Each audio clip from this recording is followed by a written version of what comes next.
Matius yang 11 ayat 15, pertanyaan yang kedua, siapa bertelinga hendaklah ia mendengar. Ya, apa arti dari kalimat ini? Ya, mungkin bertanya juga, sepertinya seringkali kata ini diucapkan sampai pada setiap Injil ada, kitab Wahyu pun ada, siapa bertelinga hendaklah ia mendengar, gitu ya. Apa artinya? Bapak Ibu Saudara-saudari, ayat ini merupakan ayat yang paling sering diucapkan oleh Tuhan Yesus. Ayat seperti ini ada banyak di bagian kitab suci seperti ini ya. Kita tidak mungkin baca satu persatu. Jadi kalau Bapak Ibu membukanya dari Matius 13, Markus 4, Lukas 8, Markus 4, Lukas 14, Wahyu. Nah, ada kata siapa yang bertelinga hendaklah ia mendengar.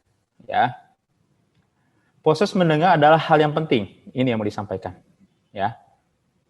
Yakobus 1 ayat 19, hai saudara-saudara yang kukasihi, ingatlah hal ini, setiap orang hendaklah cepat untuk mendengar, tetapi lambat untuk berkata-kata dan juga lambat untuk marah.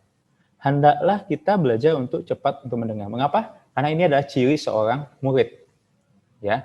Jadi proses daripada pemuridan adalah mulai dari mendengar. Ya. Roma 10:17, jadi iman timbul dari pendengaran dan pendengaran oleh firman Kristus. Jadi begitu penting bagaimana proses mendengar itu, saudara-saudari, ya. Karena dari pendengaran akan firman Kristus, maka iman kita timbul. Ya.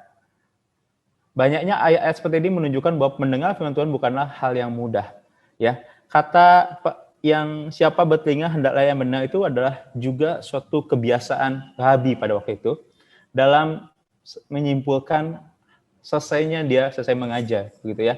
Jadi kata yang dipakai sebagai rabi pada waktu itu untuk menunjukkan bahwa hendaklah kalian mendengar apa yang sudah disampaikan dengan baik-baik, gitu ya.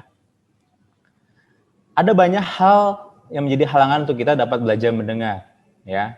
Seperti kesombongan, ya. Kita tidak mau mendengar dengan baik-baik karena kita merasa sudah mengerti. Maka kita harus berhati-hati dengan hal ini. Lalu kekerasan hati, tidak mau menerima kebenaran yang didengar. Dia mendengar, dia dari awal sampai akhir mengikuti, tetapi menolak dan cenderung tidak menerima kebenaran yang didengar. Karena apa? Karena hatinya dikeraskan, begitu ya. Menolak untuk mau mengerti. Gitu. Lalu selalu bicara pada saat mendengar firman Tuhan. Tadi Yakobus 1:19, hendaklah sedikit berbicara, banyak mendengar. Marah pada waktu mendengar firman Tuhan. Itu juga adalah halangan atau tantangan kita ketika mendengar. Lalu ini juga motivasi yang salah dalam mendengarkan firman Tuhan. Ya, seringkali kita biasanya juga terjadi di kalangan mahasiswa teologi tingkat awal sampai tingkat kedua, tiga, bahkan mau lulus. Kalau dengar khotbah itu rasanya pengen mengkritisi gitu ya, pengen cari kesalahannya. Wah, ini ada yang salah gini, harusnya tidak begini tafsirannya gini. Lalu buka. Itu adalah apa? Motivasi yang salah ketika kita mendengarkan firman Tuhan. Gitu ya, banyak belajar sehingga kita memiliki motif yang salah ketika kita membaca firman Tuhan setiap hari. Alkitab menjadi bahan penyelidikan semata, tidak lebih daripada itu. Padahal Alkitab kata adalah firman Tuhan yang dapat mengubahkan.